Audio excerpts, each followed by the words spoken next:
నమస్తే, welcome to Disha TV. ప్రస్తుతం మనతో పాటు బీజేపీ రాష్ట్ర అధ్యక్షులు రామచంద్రరావు గారు మనతో ఉన్నారు. ఏదైతే ఆర్టీసీ కార్మికులు చేస్తున్న సమ్మెకి అయితే మాత్రం బీజేపీ మద్దతుగా నిలిచింది. అలాగే ఇక్కడ ముషిరాబాద్ డిపో దగ్గర అయితే మాత్రం అధ్యక్షుల వారు అయితే మాత్రం వాళ్ళకు భరోసా ఇచ్చే ప్రయత్నం చేస్తున్నారు. జరుగుతున్న పరిణామాలపై వారి అభిప్రాయం తెలుసుకుందాం. ముందుగా సమ్మెలో పాల్గొంటున్న వాళ్ళు పెద్ద ఎత్తున ఇటు నిరసనలు వ్యక్తం చేస్తున్నారు. ఇదే సందర్భంలో కొంతమంది మనస్తాపానికి గురై జరుగుతున్న ప్రభుత్వ ప్రకటన రూపంలో చాలామంది కూడా అటెంప్ట్ మర్డర్ లాంటి చేస్తున్నారు. శంకర్ గౌడ్ లాంటి డ్రైవర్ కూడా ఈరోజు మరణించారు. ఎట్లా చూస్తారు? ఈ బాధాకరమైన విషయము. నేను ముందుగా మీ ఛానల్ ద్వారా నేను కార్మికులు కోరుతా ఉన్నాను, దయచేసి ఆత్మహత్య యత్నాలు చేయకండి, ప్రయత్నం చేయకండి. మనం బతుకుదాం, బతికి సాధిస్తాం మనం హక్కుల్ని. భావోద్వేగాలు వచ్చి మనము ఆవేశంలో ఈ ఆత్మహత్య చేసుకునేటటువంటి ఒక మంచిది కాదు, మనము చేసుకోకండి అనేది మన కార్మికులకు బీజేపీ ద్వారా నేను కోరుతా ఉన్నాను. రెండో విషయం వచ్చే వరకు ఈ సమయం 45 సంవత్సరాలు చాలా కాలం నడుస్తూ ఉంది. 45 రోజులు నోటీసులు ఇచ్చారు. ఇచ్చిన తర్వాత సమ్మె చేశారు, లీగల్గా ఉన్నన్నీ చూశారు. ప్రభుత్వం ఎందుకు పట్టించుకోలేదు? ఇంకా పైపెచ్చు మినిస్టర్ అంటాడు మేము ప్రైవేట్ బస్సులతో నడుపుతాం, మీ అవసరమే లేదు అనే మొండి వైఖరి. ఈ మొండి వైఖరి స్పందించకపోవడమే ఈరోజు కార్మికులు ఆవేదన కలిగించి ఇటువంటి ఒక దారి తీసింది అనేది భారతీయ జనతా పార్టీ భావిస్తాం. ఒకవైపు ప్రకటనలు చేస్తున్నారు, మీకు భరోసాగా ఉంటాము, మీకు తప్పకుండా మీ డిమాండ్ నెరవేరుస్తామని చెప్తున్నారు. కానీ ప్రాక్టికల్గా మాత్రం అది సాధ్యం కావట్లేదు, చర్చలు విఫలం అవుతున్నాయి. ఎట్లా చూస్తారు? గత ప్రభుత్వం కూడా ఇదే చేసింది. కేసీఆర్ గారు ఉన్నప్పుడు అప్పుడు కూడా చాలామంది కార్మికులు చనిపోయారు. నేను అప్పుడు ప్రత్యక్షంగా నేను ఆసుపత్రి రేటుతోని నేను ఉండి వారి ఇంట్లో వాళ్ళు దీక్ష చేస్తామని నేను ఉండి నా ముందే పోలీసులు ఆయన పట్టుకుపోయి అరెస్ట్ చేశారు. కాబట్టి ఈరోజు అదే పరిస్థితి ఈరోజు ఈ ప్రభుత్వం కూడా చేస్తుంది. ఈ ప్రభుత్వంలో రాకముందు ఏం చేసిన అధికారం రాకముందు మేము ఈ ఆర్టీసీ యొక్క సమస్యలను తీరుస్తాము, ప్రభుత్వంలో విలీనం చేస్తాము, పీఆర్సీలు సమయానికి ఇస్తాము అని ఎక్కడే ఉన్నాయి.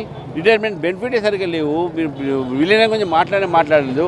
మాట్లాడితే ఇది జెన్యూన్ డిమాండ్ కాదంటున్నారు. చాలా డిమాండ్స్ ఉన్నాయి. ఆ డిమాండ్స్లో ప్రధానమైన డిమాండ్లు మీరు పట్టించుకోకుండా మేము అవి చేస్తాం ఇవి చేస్తాం అంటే ఎట్లయితుంది? కార్మికులు ఈరోజు రోడ్ల మీద పడ్డారంటే, ఉద్యోగాలు వదిలిపెట్టుకుని రోడ్ల మీద పడుతున్నారంటే ఆత్మహత్య లాంటి ఒక దారి వస్తున్నది. అది ఎందుకు ఇటువంటి ఒక పరిస్థితి నిర్మాణం అవుతుందంటే ప్రభుత్వం ఆలోచించాలి. ప్రభుత్వం దీన్ని ఆలోచించి ఈ బాధ్యత తీసుకోవాలి. ఇటువంటి సంఘటన జరగకుండా ప్రయత్నం చేయాలి, చర్చించాలి. మీరు ఎప్పుడు చర్చకు పిలుస్తున్నారు? చేతులు కాలిన తర్వాత ఆకులు పట్టుకున్నట్టు ఈరోజు ఈ యొక్క పరిస్థితి తీసుకొచ్చింది ప్రభుత్వం. కాబట్టి వెంటనే చర్చలకు పిలిచినట్టు ఉన్నది. చర్చలు జరపాలి, చర్చలు సఫలీకరం కావాలని చెప్పి కోరుతాం. ప్రతిపక్షాల ట్రాప్లో పడొద్దు, ప్రతిపక్షాలు రెచ్చగొట్టేలాగా చేస్తున్నాయి, కార్మిక సంఘాల జాగ్రత్త అని కూడా ప్రభుత్వం చెప్తుంది. మీరు రెచ్చగొడుతున్నారు. ఒక రాజకీయ పార్టీగా మేము ఇంతవరకు ఒక్కరోజు కూడా వాళ్ళ సమ్మె విషయంలో కానీ ఎక్కడ కూడా మేము మాట్లాడలేదు. ఈ 2-3 రోజుల నుంచి కూడా వాళ్ళ ఒక నైతికమైనటువంటి ధైర్యం కోల్పోతున్న సమయంలో భారతీయ జనతా పార్టీగా మేము చెప్పినాము, మేము మీతో ఉన్నాము, మీరు మీ సపోర్ట్ మేము చేస్తాము అని చెప్పేసి ధైర్యంగా చేయడానికి మేము వచ్చి నైతికమైన బలం మేము ఇచ్చినాము. రాజకీయ పార్టీగా ఒక రాజకీయ పరిస్థితి రాష్ట్రంలో ఉన్నప్పుడు తప్పకుండా మీరు స్పందించాలి. వాళ్ళ సమ్మెలో రాజకీయాలు లేవు, కానీ రాజకీయ పార్టీగా మేము స్పందిస్తున్నాం. ఒక అపోజిషన్ లీడర్గా, ఒక అపోజిషన్ పార్టీగా మా పార్టీ ఎమ్మెల్యేలు వాళ్ళు స్పందిస్తూ ఉన్నారు. మా కిషన్ రెడ్డి గారు మినిస్టర్గా వారు స్పందించారు. ఈరోజు బండి సంజయ్ గారు వారు నర్సంపేట వెళ్ళారు వారి శంకర్ గౌడ్ భౌతిక సహాయం కోసం. కాబట్టి వీటన్నిటిలో కూడా ఈరోజు నేను ప్రభుత్వ బాధ్యత తీసుకోవాలి, ప్రభుత్వ బాధ్యత వహించాలి, రాజకీయ పార్టీల మీద ఏడవడం కాదు.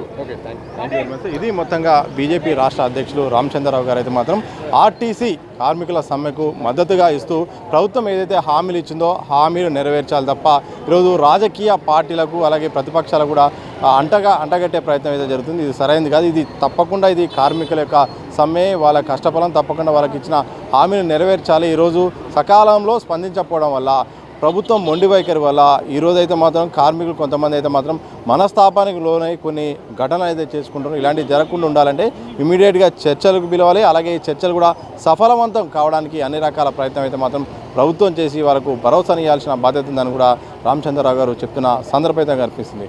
వీడియో జర్నలిస్ట్ మసూద్తో సతీష్ దిశ టీవీ, హైదరాబాద్.